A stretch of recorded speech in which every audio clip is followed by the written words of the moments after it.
Bonjour tout le monde, j'espère que vous allez très bien. Nous allons parler dans cette vidéo sur la glycolyse.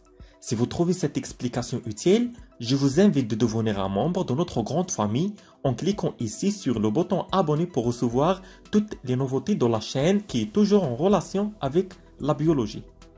La glycolyse correspond à une série de réactions catalysées par des enzymes qui dégradent une molécule de glucose à 6 carbones en 2 molécules de pyruvate à 3 carbones dans des conditions anaérobes, c'est-à-dire de l'absence de l'oxygène.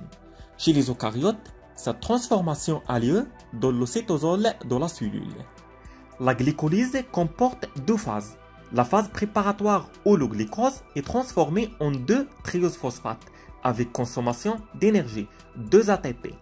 La phase de remboursement qui produit de l'énergie sous forme d'ATP, 4 ATP. Alors, les premières étapes nécessitent un investissement de 2 molécules d'ATP, mais les étapes suivantes permettront d'en produire 4. La glycolyse se commence par une réaction de phosphorylation du glucose en glucose 6-phosphate, catalysée par la glycokinase au niveau du foie ou par l'exokinase au niveau des autres organes. Cette réaction consomme une molécule d'ATP.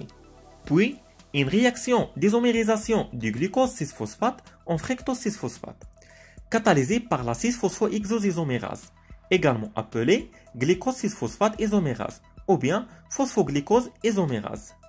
Puis une réaction de phosphorylation du fructose 6-phosphate en fructose 1,6-bisphosphate, catalysée par la 6-phosphofructokinase 1 ou fructose 6-phosphate kinase. Cette réaction consomme une molécule d'ATP.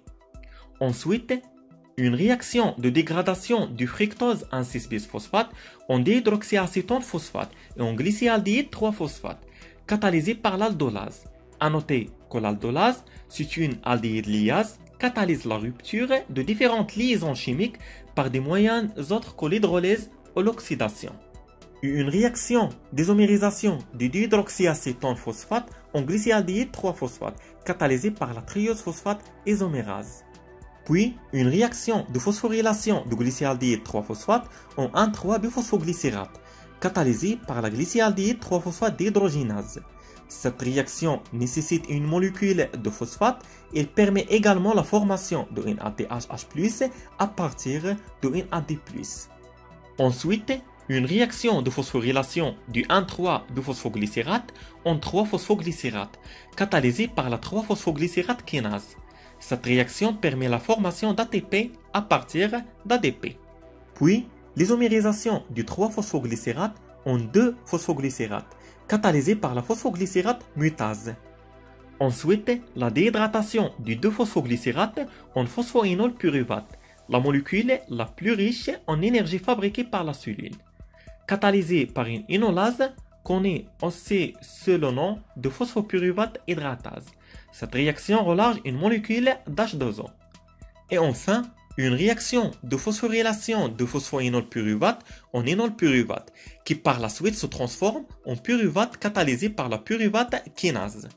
Le bilan global de la glycolyse est glucose plus 2 ADP plus 2 PE plus 2 NAD+, donne 2 pyruvate plus 2 ATP plus 2 H2O plus 2 NADH+. À partir du pyruvate, plusieurs types de réactions vont pouvoir se produire. Les premières sont les fermentations qui aboutissent à l'alcool ou l'acide lactique, ne produisent pas davantage d'énergie. Mais les deuxièmes sont les réactions de respiration qui nécessitent la présence de l'oxygène et produisent une grande quantité d'énergie. Si vous avez des questions, laissez-moi savoir. Merci et à bientôt.